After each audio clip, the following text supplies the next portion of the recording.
हम पढ़ने जा रहे हैं मानव अधिकार की घोषणा और भारतीय संविधान में एक तुलनात्मक दृष्टि से इसको हम तुलना करेंगे। ठीक है, जैसे मानव अधिकार की घोषणा 10 दिसंबर 1948 के उपबंध में जो घोषणाएं हुई थी और जो भारतीय संविधान में, उसमें हम किस प्रकार से तुलना कर सकते हैं उसको हम देखेंगे। ठीक है, तो हम देखते हैं अनुच्छेद 1 मानव अधिकार की घोषणा में कहा गया है, जन्म से सभी मानव समान हैं और उन्हें भाईचारे की भावना से आचरण करना चाहिए।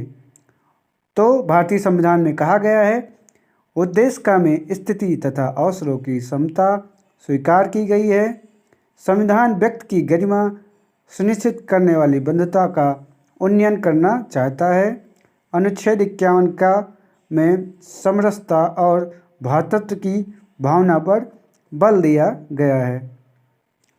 फिर देखते हैं अनुच्छेद 2, मूल वंश, रंग, लिंग, धर्म, राजनीतिक या आर्थिक मत, राष्ट्रीय और सामाजिक उद्भव, संपत्ति, जन्म या अन्य किसी स्थिति पर आधारित विभेद के विरुद्ध उपबंध। फिर भारतीय संविधान में उसके कंपेरिजन ये दिया गया है कि अनुच्छेद 15 और 16 में कहा गया है कि राज्य किसी नागरिक के विरुद्ध केवल धर्म, मूल वंश, जाति, लिंग, जन्म स्थान, आवास अथवा इनमें से किसी के आधार पर कोई विभेद नहीं करेगा। ठीक है, और जैसे मानवाधिकार की घोषणा में अनुच्छेद 3 कहता है, जीवन, स्वतंत्रता तथा व्यक्ति की सुरक्षा का अधिकार।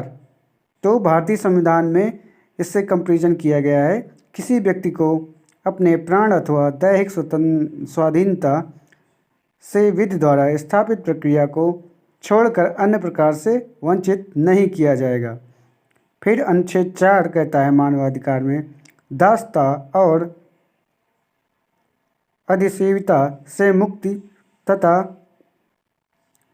दास व्यापार का प्रतिषेध।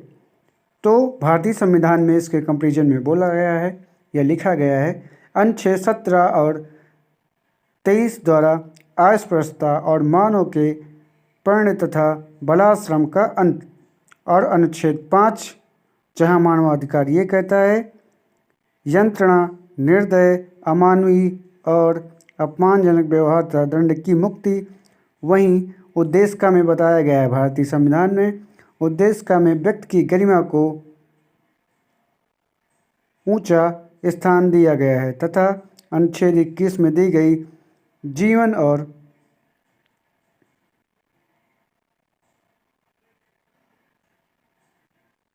और